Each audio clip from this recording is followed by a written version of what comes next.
I do cuss a lot, and I think I offend some people. I cuss because that's the way I was raised, where I'm from. I have a nice family. I mean, we're pretty respectable. People like us, but we cuss. There's a couple stories about our cussing from a young age. One is my older brother. We grew up on a farm. My dad was also the elected county sheriff, and he worked on the railroad. He had 3 jobs growing up, and he was very busy. But when you grow up on a farm, one of the things you identify with is what kind of tractor you have. If you're a John Deere family, or you're an International family, or you're a Case family. Somebody's calling me. Sorry, I got my phone up here for a reason. I apologize. I'll take this call later. Anyway, so people always ask you what kind of tractor you have, or what kind of tractor you have. Someone asked my brother when he was like 5 years old, what kind of tractor does your daddy have? He said, what kind of tractor does your daddy have? My brother said, some bitch tractor. I said, what? He's like, my daddy's always saying that some bitch tractor. And one time when I was before my consciousness, I don't remember this, my mom likes to tell this story. We live in a floodplain, really. It's not smart, but that's where my great-grandfather founded the farm. I can't help it. Right about 80 yards off the Mississippi levee, and our house is built up on a mound, like a small, slight mound. So when it rains, and there's seep water in the spring, and there's floods, water will come up in our front yard, which I'll explain more later. It's about the size of a football field. And there's a field next to it, and water will just surround the house. And the house will be fine, the basement might flood, but water's everywhere. And one time, my mom said there's a big picture window in our living room. It was raining really hard in the spring, and water was coming up, and seep water was coming to the ground. And I ran into her, and I said, Mommy, quick, come, quick. The house is gonna flood, there's water everywhere, we're gonna sink, we're gonna drown. And she said, no, Paul, it's okay, just pretty rain, watch it, it's wonderful, we're gonna be fine. And so I took her at her word, because she was my mother, and I ran back into the picture window, and again, I watched it for a while, and I came running again. I was like, Mom, quick, the house is, we gotta get out of here. The house is water's everywhere. And she said, no, that's fine, it's gonna be okay, just go watch the rain, it's gonna be fine. She was sewing or something. And finally I ran into the house, and I ran into her, I said, Mom, come here, the whole goddamn house is sinking. And she said, what did you say to me? And she said, I said, let's just forget about it. So we do cuss. Today on Facebook, I couldn't decide what I was going to do, so I asked my friends for some suggestions, and I had a lot of suggestions from my friends from my hometown. One was Mark Griniger flying a bunch of high school students over school. The problem was he was a high school student too. He had his own plane when he was 16, and we would go for rides in the plane. I would never let my child ride in a 172 Cessna with a high school student, but we did a lot. Mark Griniger was one of those kids that knew exactly what he wanted to do from a young age. He was he transferred into our hometown from another town, and everybody picked on him, and I feel terrible about it today because I picked on him too. He loved the Hardy Boys, and when he first started coming to our school, he wore a Sean Cassidy t-shirt, and we picked on him terribly about his Sean Cassidy t-shirt, though we later became good friends. I lived with him in a trailer, and I actually walked in on him and his now wife having sex for the first time. He was blasting Fleetwood Mac's Rumors. He was very serious. Man, when you put on Rumors, you're ready to go to town, right? Ladies, am I right? Our terrible football team, our senior year, we got outscored 400-6. My friend, growing up in Cairo, Busby, several people said Busby, the Busby story. That I'm not going to tell because it doesn't put me in a very good light, actually.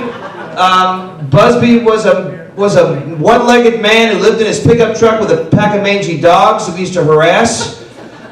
He looked like Ed Gein with one leg.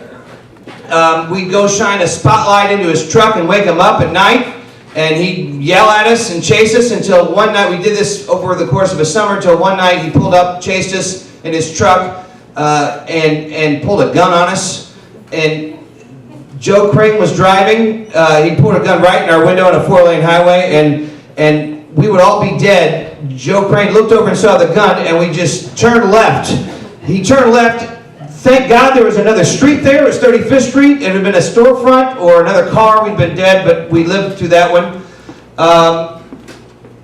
People said, tell the pumpkin story. We stole every pumpkin in town and put it on Ruby Long's porch. Ruby Long was a teacher.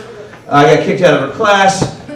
Tell the story when you were in a boat and lost with your friend who was going to do a comedy show in Paducah. That was Joe Bill. That's his story, really. Someone said, tell the drinking story. And you have to be more specific.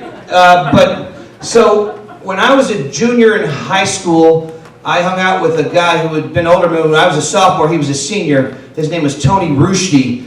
And we would go out and drink. I felt real cool because I was hanging out with a senior when I was a sophomore. We'd drink and ride around in his Monza and listen to 2 albums. It was either The Clash or Queen's Greatest Hits, over and over and over, and drink a lot and do bad things. And so he went away to college. When he came back for Christmas, he was called me up and said, let's go to Cape and go Christmas shopping. We brought along David Salomon, who was Jewish, but his mother had converted to Judaism, and she still put up a Christmas tree in their house. So they celebrated both. So David and Tony and I went to Cape Girardeau, Missouri, to the mall to go Christmas shopping. And I'll never forget this. David Salomon brought his mom a pound of coffee for Christmas. And we came back and we got a case of Drummond Brothers beer. I'll never have Drummond Brothers again. And we started drinking and we started drinking and we got another case of beer. We started drinking some more. And then we got a half pint of Heaven Hill whiskey.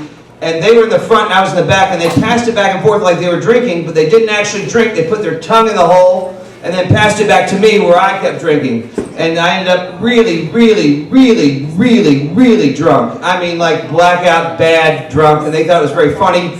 And like I said, our yard is about 100 yards long, and they were scared to see my father, who was a big, huge, very well-known guy in our county, and they decided to let me off the road, and they saw me go back and forth. It took me like 20 minutes to get, because I was going this way, not this way, to the house, where eventually I came in and I started screaming for help because I knew I had to get my contact lenses out of my eyes.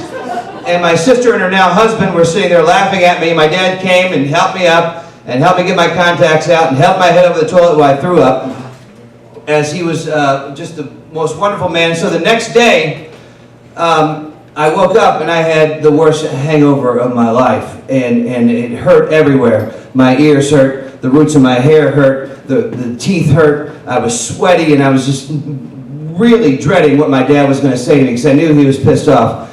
And I was just laying there in bed, and pretty soon, on my bedroom door, get up, let's go down and get some lunch. Like, oh no, he's fucking pissed. So I drugged myself in the bathroom and jumped in out of the shower, and we got in our car, and it was December, and it was cold, but I was sweating. I was nervous, and the booze was pouring out of me, and I was sitting in the passenger seat like this, and I was just waiting for it. And finally, he just was driving along, his big, giant forearms, and he was just staring straight ahead, and I'd glance over him once in a while, and his jaw was clenched. I knew he was pissed. And he's driving along, and finally, about halfway to town, he just looked over and he goes, that drinking's fun, isn't it? That's all I had to say. But I think about him, he passed away in 2011, I think about him on this day, because it is the longest day of the year, and my favorite memory of him is not him needling me over my drunkenness, but I'm reminded of my favorite memory of my father ever. It was a boiling hot Caro day, just massively hot. We live between 2 rivers, the Mississippi and the Ohio. They meet there. Our farm is right between the 2, and there's humidity, and in the summertime it hangs in the air. And it was a boiling hot Cairo evening. Our front yard, our farm, our house is on our farm. Our front lawn is about the size of a football field. It's a real bitch to mow. I mean, even on a riding mower, it was just a horrible, horrible thing. That was my job. But it was great for sports. Even if I was terrible at sports, the lawn was fantastic for sports. Summer night, I was pursuing a never-ending quest to be a Major League Baseball player. My dad was throwing me fly balls. I was way out in the yard, about 3/4 out. My dad, he was between the sweet gum tree and the weeping willow. He was throwing up ball after ball, like way high in the air, because I couldn't catch fly balls in the Rotary League games I was playing in. So I was trying to conquer my fear of the ball and trying to catch fly balls. And he was throwing up one after another, after another, after another, and sweat was pouring off of me. He'd say, "My arm hurts. It's getting dark. I can still see. Just a few more, Dad." In the summer at my house, dusk, they call it the gloaming. Dusk is magical. The sky gets orange. A strange glow fills the air. Mist rolls in off the Mississippi. Crickets, bullfrogs, cicadas. Dun-dum, dun-dum, dun-dum, dun-dum. A cacophony, dun-dum, a symphony, dun-dum, dun-dum. It's louder and louder. Light is dimming. Just a few more, Dad. The orange is fading. Gray is overtaking the orange. Dark is coming on. The pilot light next to our house in our driveway, it starts to buzz to life. The cacophony grows. Dun-dum, dun-dum, dun-dum, dun-dum. The crickets and the bullfrogs and the cicadas. "My arm hurts," he says. "My arm hurts. It's getting dark. You can't see. I can still see, Dad. Just a few more. I can still see."